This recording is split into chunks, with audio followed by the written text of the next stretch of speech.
Hello everyone. ఇంతకు ముందుకు మీకు ఈజీ ప్రాసెస్లో కుర్చీలు చూపించినాను కదా. అంటే చీర ముళ్ళు ఎలాగ వేయాలి సింపుల్గా ఉన్న పట్టు చీరలకి. కొంతమందికి బీడ్స్ పెట్టి డిజైన్ పెడితే నచ్చదు, నీట్గా ఇలా ఉంటేనే ఇష్టపడతారు. అలాంటి వాళ్ళు ఏంటంటే ఇది చూడండి, ఈ శారీలో ఈ కొద్దిగా ఇచ్చారు, కానీ ఈ మేడం కంపల్సరీ నాకు అలాగే కావాలి, అలాగే ఇష్టం అన్నారంట. సో వీటికి ఎలా చేయాలి ఇప్పుడు? అదైతే ఇంతకుముందు ఆల్రెడీ మీకు ముళ్ళు వేసి చూపించాను. ఇలా ఉన్న వాటికి ఎలా వేయాలో చూపిద్దాం.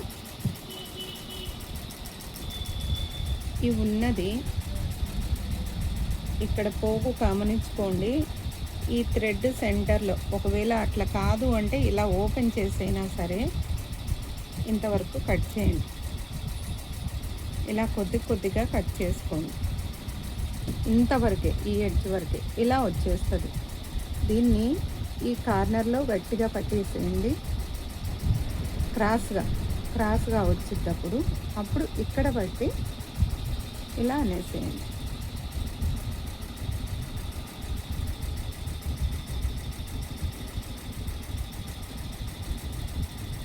కొన్నిటికి ఏంటంటే ఇలా తీయాల్సి వస్తుంది, ఎందుకంటే ఇది గట్టిగా ఉంది, చీర నేతలోది కాబట్టి.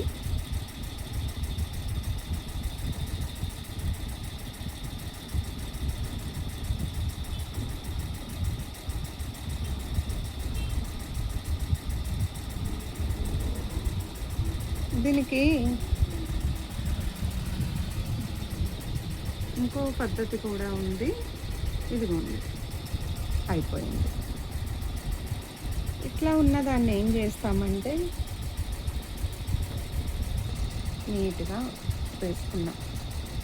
దీంట్లోనే ఇంకోటి చూపిస్తాను. ఇంతవరకు అయితే వచ్చింది, ఇది ఆ విధంగానే ఓపెన్ చేశాను, కానీ ముడి వేయటానికి చిన్నగా ఉంది, మరీ చిన్నగా ఉంది. ఇంతే ముడి వచ్చిందనుకోండి, అప్పుడు ఉండేది ఎక్స్ట్రా బాగోదు. అందుకని ఏం చేయాలంటే ఇలా ఇలా ఉన్న క్లాత్ని ఇలా ఓపెన్ చేయాలి. ఇప్పుడు ఇక్కడ పోగున్న దానిని ఇలా పోగులు తీసుకోవాలి. ఇదైతే పోగులు తీసేది, మనకి ఎంత లెంత్ కావాలా అంతవరకు ఇలా తీసుకోవాలి ఒక్కొక్క పోగు. లేదా కొంచెం నీట్గా ఒక్కొక్కటి ఇట్లా ఈ పోగులు అనేవి కిందకు పెట్టేసేయండి. మనకు ఎంత లెంత్ కావాలో ఇది గమనించారండి. ఈ లెంత్ తీసుకోవటానికైతే ఈ పోగు మనం కిందకన్నాం. ఇలా ఉన్నదాన్ని ఓపెన్ చేయడానికి మాత్రం ఇలా తీయాలంటే రాదు.